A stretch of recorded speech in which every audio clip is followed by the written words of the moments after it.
बिस्मिल्लाहिर्रहमानिर्रहीम। देखिए बेटा, हमने लास्ट टाइम डिस्कस किया था सेकंड लॉ ऑफ थर्मोडायनेमिक्स के बारे में। हमने डिस्कस किया था कि सेकंड लॉ ऑफ थर्मोडायनेमिक्स क्या है या क्या कहता है, उसके बारे में हमने बहुत सारी चीजें डिस्कस की थी। आज हम डिस्कस करेंगे कार्नोट इंजन। देखिए बेटा, हमने सेकंड लॉ ऑफ थर्मोडायनेमिक्स में पढ़ा था कि सेकंड लॉ ऑफ थर्मोडायनेमिक्स ने ये बात कही थी कि हम कोई भी ऐसा इंजन नहीं बना सकते जो 100% इफिशिएंट हो। मकसद, हम कोई भी ऐसा इंजन नहीं बना सकते जिसके अंदर जितनी भी हीट हो वो टोटल की टोटल वर्क में कन्वर्ट हो जाए।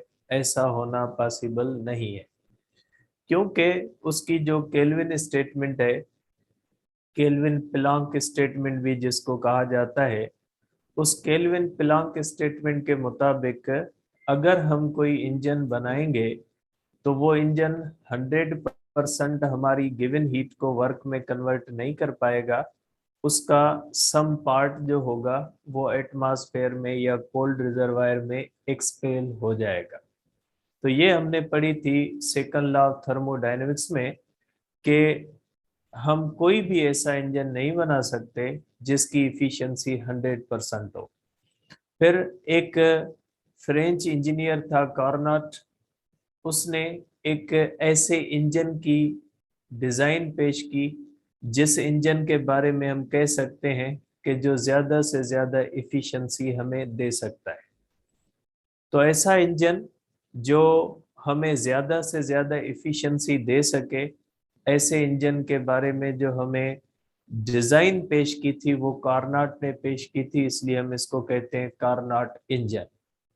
ठीक है, तो अब हम इसके बारे में पढ़ेंगे कि ये जो कार्नोट इंजन होता है ये किस तरह से काम करता है और इसकी इफिशिएंसी वगैरह जो होती है वो किन चीज़ों पे डिपेंड करती है। ठीक है, तो अब इसको डिस्कस करते हैं कार्नोट इंजन को। तो बेटा, कार्नोट इंजन के बारे में दो तीन पॉइंट्स पहले मैं लिखता हूं, उसके बाद उसी को डिस्कस करते हैं।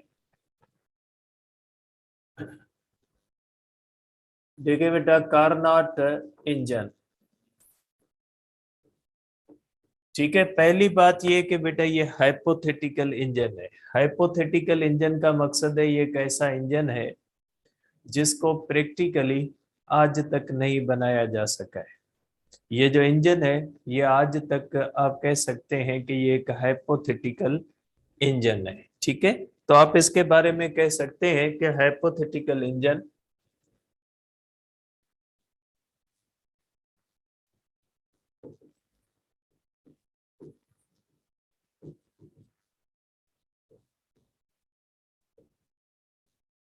डिजाइन्ड बाय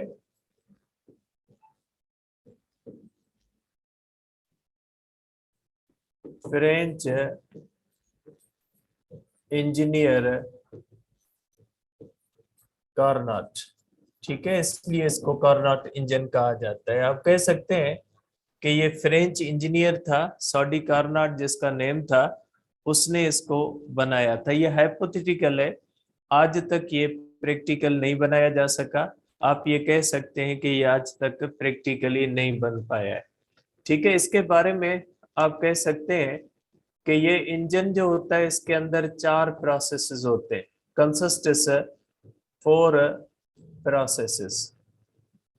ठीक है, एंड इज रिवर्सेबल साइकिल।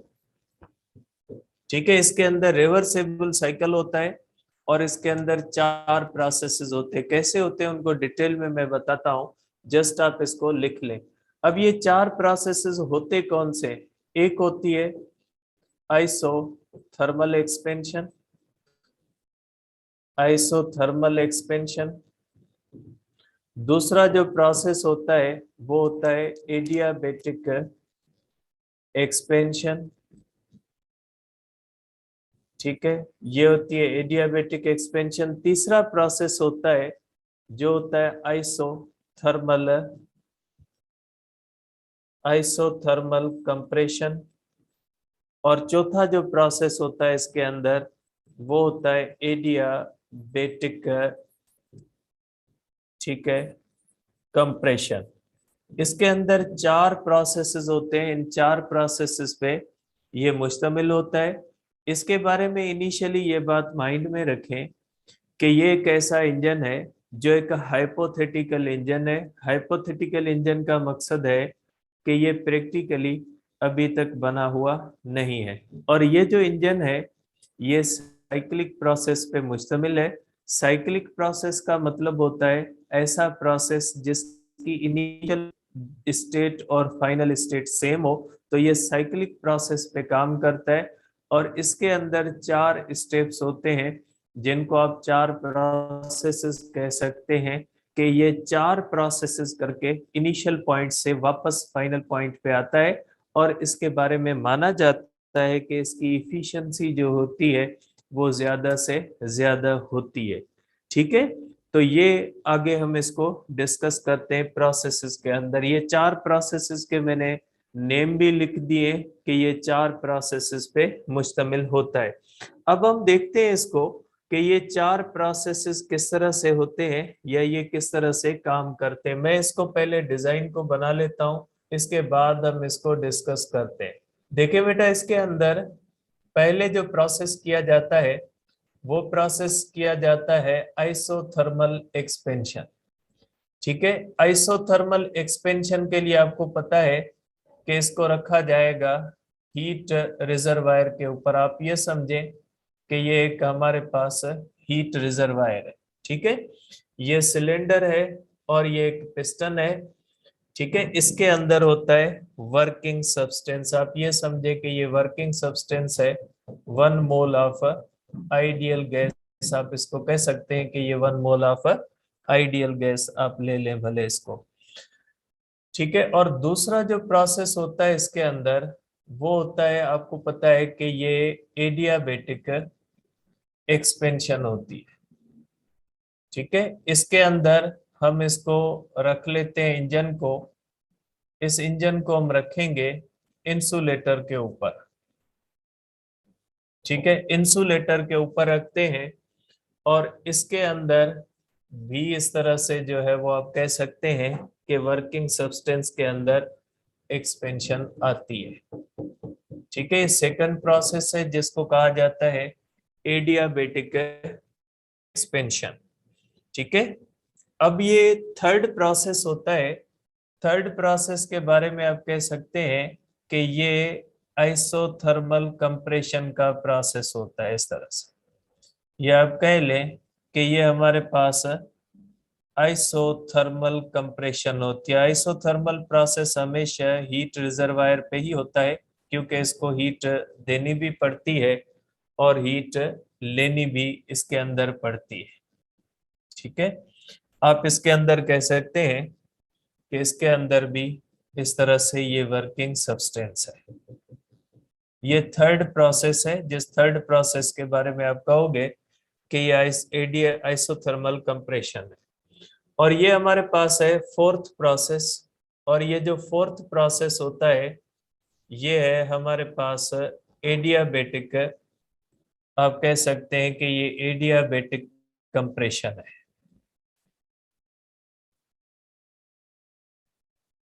और एडियाबेटिक कंप्रेशन हमेशा होती है इंसुलेटर के ऊपर, क्योंकि इसको हीट न देनी होती है और ना ही इसे हीट लेनी होती है। इसलिए हम कह सकते हैं कि ये जो प्रोसेस है ये इंसुलेटर के ऊपर होता है।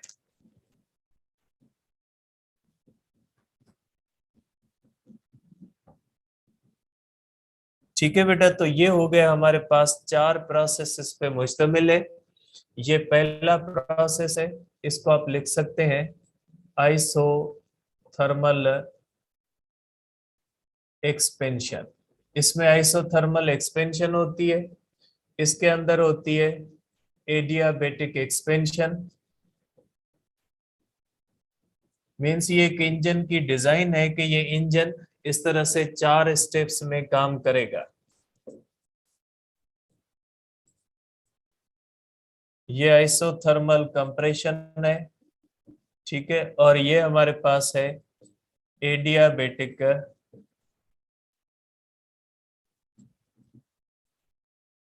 कंप्रेशन। ठीक है, 4 प्रोसेसेस करता है। तो बेटा ये जो कार्नोट जो फ्रेंच इंजीनियर था, उसने ये एक, आप इसको कार्नोट साइकिल भी कह सकते हैं, कि इसने ये एक डिजाइन पेश की कि अगर आप कोई भी ऐसा इंजन बनाए जो इन 4 प्रोसेसेस पे मुश्तमिल हो, और इन 4 प्रोसेसेस पे मुश्तमिल एक इंजन हो जो इन 4 प्रोसेसेस को इस्तेमाल करके हीट को वर्क में कन्वर्ट करे, तो ऐसा इंजन ज्यादा से ज्यादा इफिशिएंट होगा। अब इसकी इफिशिएंसी किन फैक्टर्स पे डिपेंड करती है वो तो आगे वाले हम डिस्कस करते हैं कि इफिशिएंसी किन फैक्टर्स पे डिपेंड करेगी, लेकिन ये इसकी आप कह ले डिजाइन है कि ये इंजन जो काम करेगा ये इस तरह से 4 प्रोसेसेस के अंदर काम करेगा। इसके अंदर आइसोथर्मल एक्सपेंशन होगी, उसके बाद वो इंजन एडियाबेटिक एक्सपेंशन करेगा, उसके बाद वो इंजन आइसोथर्मल कंप्रेशन करेगा, उसके बाद वो इंजन एडियाबेटिक कंप्रेशन करने के बाद वो सेम स्टेट पे आ जाएगा जिस स्टेट से उसने शुरुआत की थी। तो इन 4 प्रोसेसेस पे काम करने वाला इंजन जो होगा वो ज्यादा से ज्यादा इफिशिएंट होगा। अब ये इंजन जो है इसके अंदर आपको पता है आइसोथर्मल प्रोसेस होता है, और आइसोथर्मल प्रोसेस के अंदर हम हीट देते हैं, इसलिए हम इस सिलेंडर को हमने हीट रिजर्वायर के ऊपर रखा है ताकि आइसोथर्मल एक्सपेंशन के अंदर हम हीट दे सकें। और यहाँ पे ये एडियाबेटिक एक्सपेंशन है, आपको पता है एडियाबेटिक प्रोसेस एक ऐसा प्रोसेस होता है जिसके अंदर हीट न आती है और न जाती है, इसलिए हमने इसके बॉटम पे इंसुलेटर रख दिया ताकि इसमें हीट न आ सके न जा सके, क्योंकि इंसुलेटर जो होता है वो हीट को न आने देता है और न जाने देता है। यहाँ पे इंसुलेटर का मकसद आप कोई लाइट वाला इंसुलेटर नहीं लीजिएगा, यहाँ पे इंसुलेटर का मकसद है जिसके अंदर हीट कंडक्ट ना कर सके, कन्वेक्शन ना हो सके, रेडिएशन मींस जिसमें से हीट पास ना हो सके, ऐसा हीट इंसुलेटर हम रखते हैं। यहाँ पे आप ये नहीं समझिएगा कि हम वो कंडक्टर की बात कर रहे हैं, यहाँ पे इंसुलेटर का मकसद है ऐसी चीज जो इस सिलेंडर के अंदर हीट को न आने दे और न जाने दे, इसलिए हमने इसको इंसुलेटर के ऊपर रखा है। अब ये काम कैसे करता है, ठीक है बेटा। अब इसमें क्या करते हैं कि फर्स्ट स्टेप में हम इसको यहाँ पे आइसोथर्मल एक्सपेंशन करते हैं बेटा। तो आइसोथर्मल एक्सपेंशन जब हम करेंगे तो आइसोथर्मल एक्सपेंशन के अंदर इसकी इनिशियल स्टेट है प्रेशर P1, वॉल्यूम V1 और टेम्परेचर T1 है। ये सिलेंडर है, पिस्टन है, इसके अंदर वर्किंग सब्सटेंस है। इसकी इनिशियल स्टेट कौन सी होगी, P1 होगी, V1 होगी, T1 होगी। अब हम क्या करेंगे, इसको एक्सपेंड करवाएंगे, और ये एक्सपेंड अगर होगा तो इसकी स्टेट क्या हो जाएगी, प्रेशर P2 हो जाएगा, वॉल्यूम V2 हो जाएगा, टेम्परेचर T1 रहेगा, क्योंकि ये आइसोथर्मल एक्सपेंशन होती है। और आइसोथर्मल एक्सपेंशन के अंदर आपको पता है कि टेम्परेचर सेम रहता है। नतीजा क्या निकलेगा, नतीजा ये निकलेगा कि इसके अंदर हीट रिजर्वायर से हीट फ्लो करेगी, ठीक है, इसके अंदर हीट फ्लो करेगी, और वो टोटल हीट जो होगी वो हमें वर्क की सूरत में वापस मिलेगी, क्योंकि हमने इस इंजन के अंदर पहले प्रोसेस के अंदर हमने क्या किया है, हमने हीट दी है, और ये जो हीट होती है ये आइसोथर्मल प्रोसेस के अंदर टोटल हीट किसमें कन्वर्ट हो जाती है, वर्क के अंदर कन्वर्ट होती है। मींस फर्स्ट प्रोसेस में हमने इस हीट इंजन को आइसोथर्मल एक्सपेंशन के अंदर जो हीट दी वो टोटल की टोटल हमारी गिवन हीट जो है वो किसमें कन्वर्ट हो गई, वर्क में। मींस इंजन ने पहले प्रोसेस के अंदर हीट रिजर्वायर से हीट ली।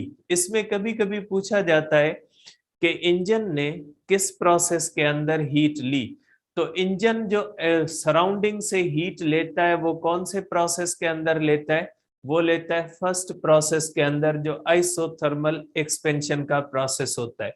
इसके अंदर जब ये इंजन आइसोथर्मली एक्सपेंड होगा तो आइसोथर्मल एक्सपेंशन के अंदर हीट रिजर्वायर जो होगा हीट देगा, और वो टोटल की टोटल हीट किसमें चली जाएगी, वर्क में, और इसके अंदर चेंज इन इंटरनल एनर्जी जो होगी वो 0 हो जाती है, ठीक है।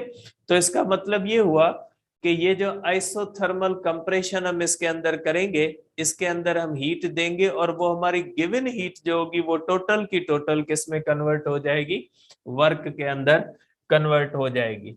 और नतीजा क्या निकलेगा, नतीजा ये निकलेगा कि ये engine initial state P1 V1 T1 से कहां पे चला गया, P2 V2 और T2 पे चला गया। अब इसी इंजन को हम किस तरफ ले जाते हैं, अब इसी इंजन को हम ले जाते हैं सेकंड स्टेप की तरफ।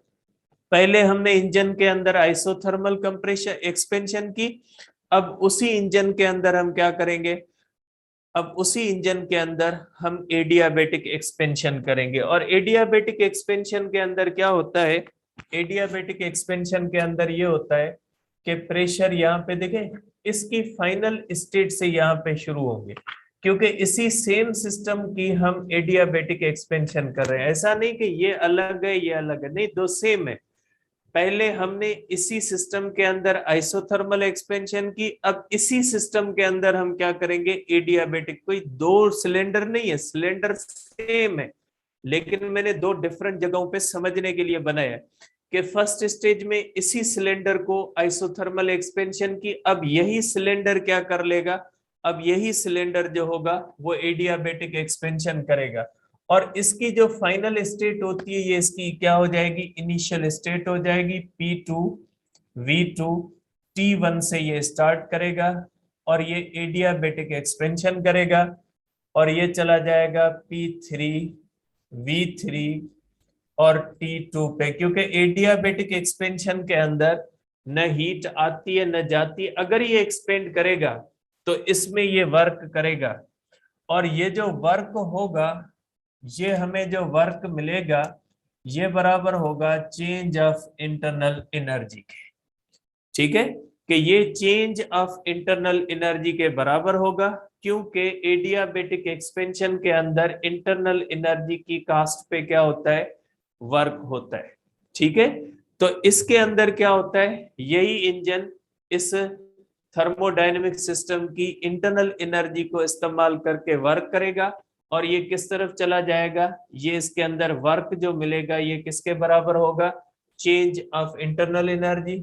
इस दौरान इसको हीट हम नहीं देंगे, क्योंकि ये जो होता है इस सिस्टम के अंदर एडियाबेटिक एक्सपेंशन, और एडियाबेटिक एक्सपेंशन के अंदर इसके अंदर हीट न आती है न जाती है। ठीक है, तो पहले सिलेंडर ने क्या किया, आइसोथर्मल एक्सपेंशन की और सराउंडिंग से हीट ली, वो टोटल हीट इसने किस में कन्वर्ट कर दी, वर्क में कन्वर्ट कर दी।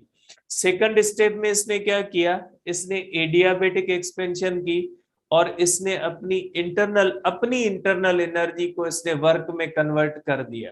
तो फर्स्ट स्टेप के अंदर इसने बाहर से हीट लेके वर्क किया, सेकंड स्टेप के अंदर इसने अपनी इंटरनल एनर्जी को इस्तेमाल करके वर्क किया। तो ये इंजन दो जगहों पे वर्क करता है, और वो किस कास्ट पे करता है, फर्स्ट स्टेप के अंदर ये वर्क करता है on the cost of heat supplied, और दूसरे प्रोसेस के अंदर ये क्या करता है, दूसरे प्रोसेस के अंदर ये वर्क करता है on the cost of internal energy. तो ये दो जगहों पे ये इंजन वर्क करता है, पहले प्रोसेस के अंदर आइसोथर्मल एक्सपेंशन के अंदर ये वर्क करता है, और दूसरा ये एडियाबेटिक एक्सपेंशन के अंदर वर्क करता है। आइसोथर्मल एक्सपेंशन के अंदर जब ये वर्क करता है तो ये सराउंडिंग से हीट लेता है और टोटल हीट को कन्वर्ट कर देता है वर्क के अंदर। ये मैंने लिख दिया है कि यहाँ पे जो वर्क होगा वो किसके इक्वल हो जाएगा, ये इक्वल हो जाएगा हीट सप्लाइड के, और यहाँ पे जो होगा ये किसके बराबर हो जाएगा, ये चेंज ऑफ इंटरनल एनर्जी के इक्वल हो जाएगा।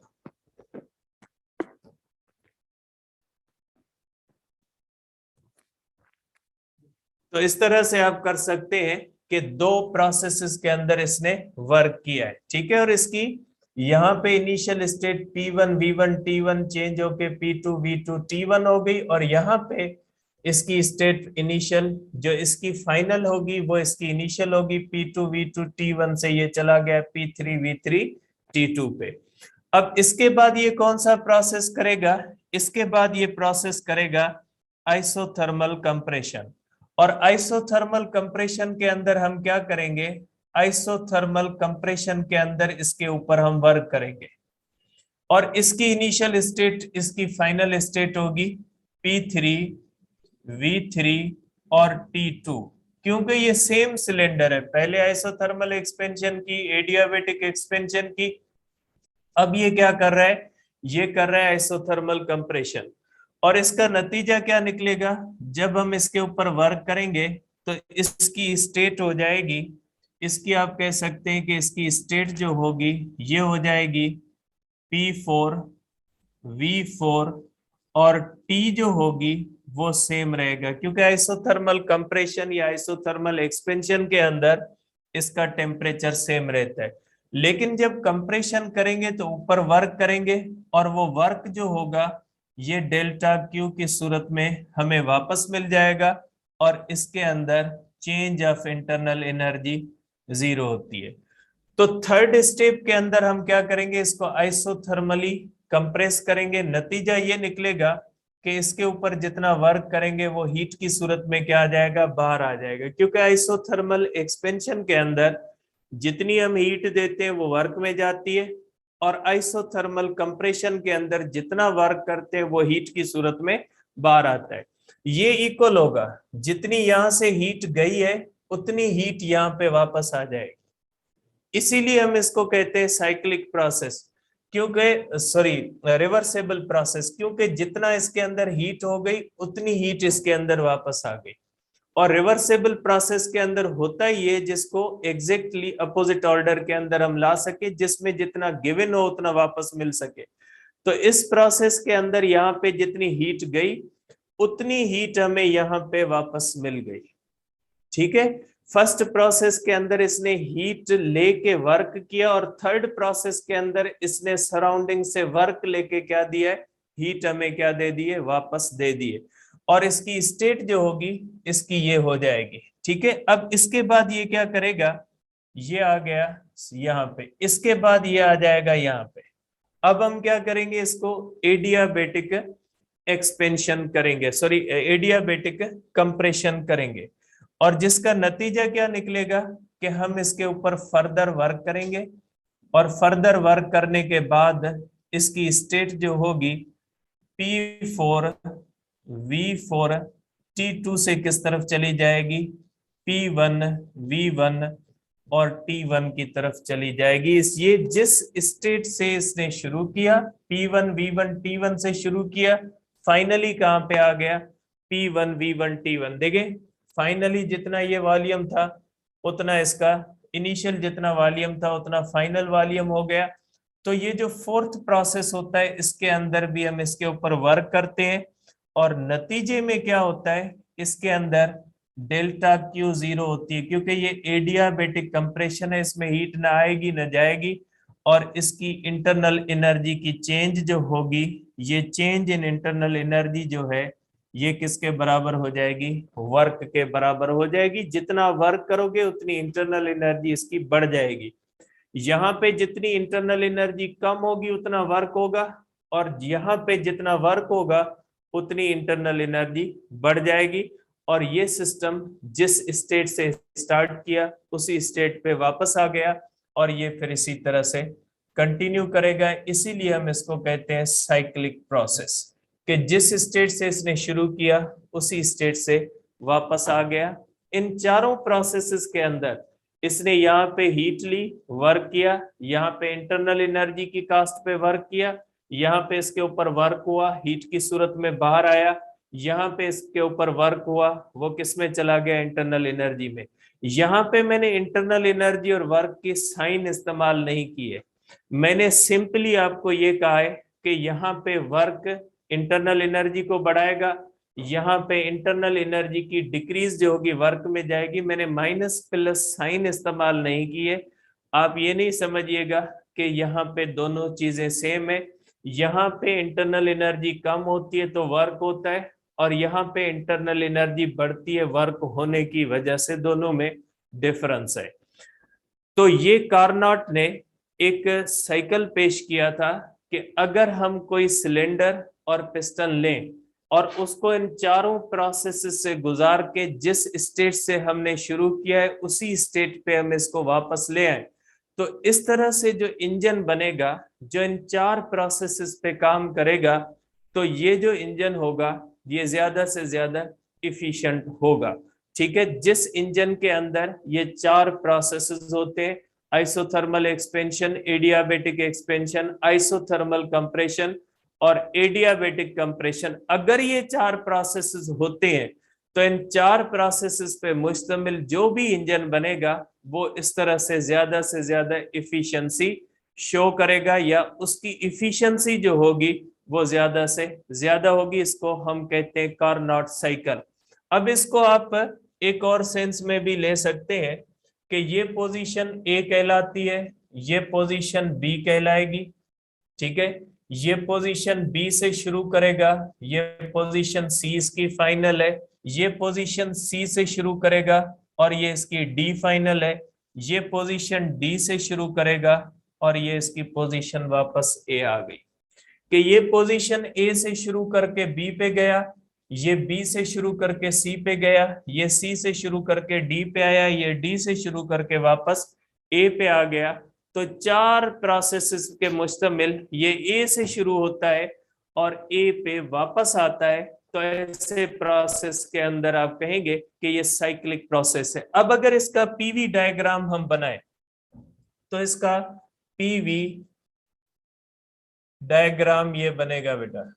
इसका अगर पीवी डायग्राम बनाए तो ये बनेगा। ठीक है, इसके अंदर एक साइड पे आप प्रेशर बनाओगे एक्सिस और दूसरी साइड पे आप वॉल्यूम एक्सिस बनाओगे इस तरह से। ठीक है, अब देखिए ये प्रेशर एक्सिस है और ये वॉल्यूम एक्सिस है। आपको पता है पहला प्रोसेस कौन सा होता है?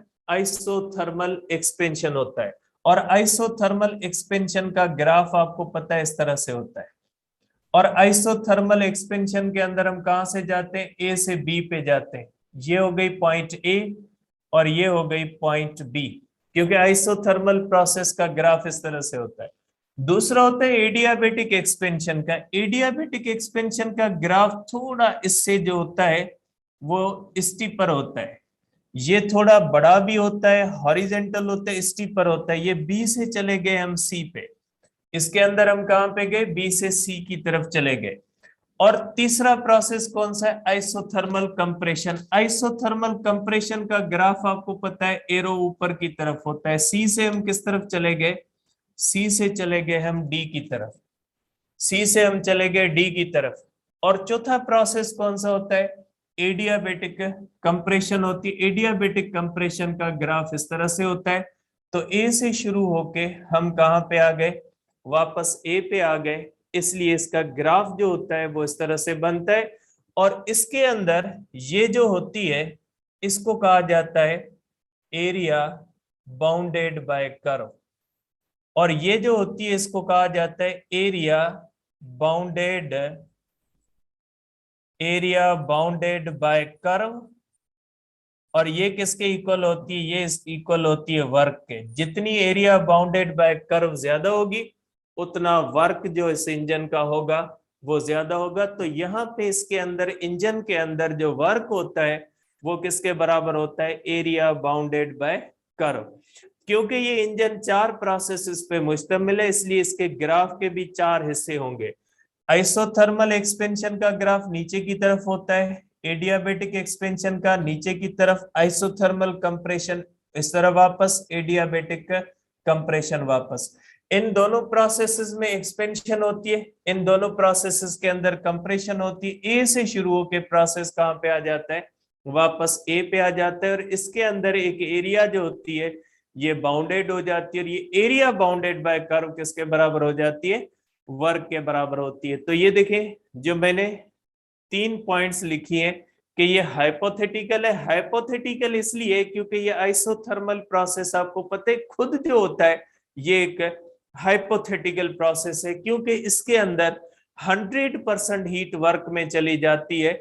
और आपको पता है प्रैक्टिकल पॉइंट ऑफ व्यू से हमने सेकंड लॉ ऑफ थर्मोडायनेमिक्स पढ़ा था। सेकंड लॉ ऑफ थर्मोडायनेमिक्स ने कहा था कि भले फर्स्ट लॉ ऑफ थर्मोडायनेमिक्स कहता है कि 100% हीट वर्क में जाएगी, लेकिन हम उससे सेटिस्फाई नहीं है। सेकंड लॉ कहता था कि मुझे इस पे एतराज है कि वर्क 100% हीट वर्क में नहीं जा सकती।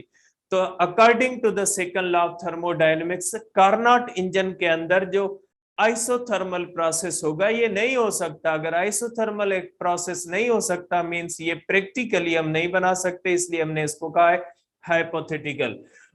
और इसके अंदर 4 प्रोसेसेस होते हैं और ये रिवर्सेबल प्रोसेस है। रिवर्सेबल प्रोसेस इसलिए क्योंकि इसने जिस जगह से स्टार्ट किया उसी जगह पे वापस आ गया। अब हम करते हैं इसकी इफिशिएंसी के फार्मूले।